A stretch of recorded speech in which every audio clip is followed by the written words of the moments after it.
Pavol Procházka.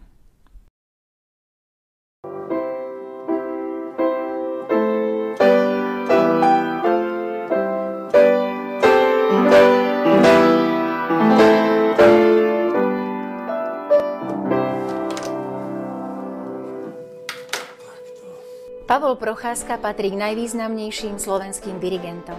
Premiérovo uviedol množstvo a kapela a vokálno-symfonických skladieb súčasných skladateľov. V repertoári má obrovskú škálu zborových skladieb svetových autorov od renesancie po súčasnosť.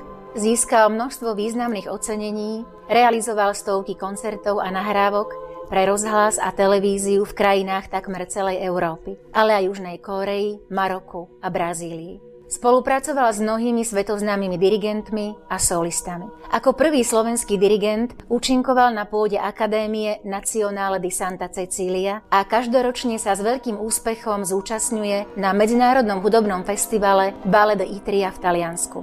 Jeho meno a osobnosť sa už 20 rokov výrazným spôsobom spája aj s regiónom Kysuce. Od roku 1987 umelecky vedie miešaný spevácky zbor Kysuca v Čadci. Pod jeho taktovkou sa zbor zaradil k popredným slovenským umeleckým telesám, dosiahol vysokú umeleckú úroveň a mnohé úspechy na domácej i zahraničnej pôde. V minulom roku si zbor pripomenul 30. výročie svojho vzniku.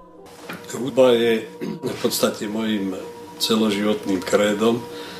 Sprevádza ma od malička až do dnešných dní, či už na hudobnej škole v Topolčanoch, alebo neskôr na konzervatoriálnych štúdiách v Žiline, alebo na štúdiu VŠMU, či v práci s rôznymi profesionálnymi a telesami, ako bol SLUK, ako bola Slovenská filharmonia, ako boli zahraničné telesa, ale aj významné zborové telesa, ako bol Technik, spevácky zbor Kysuca a podobne.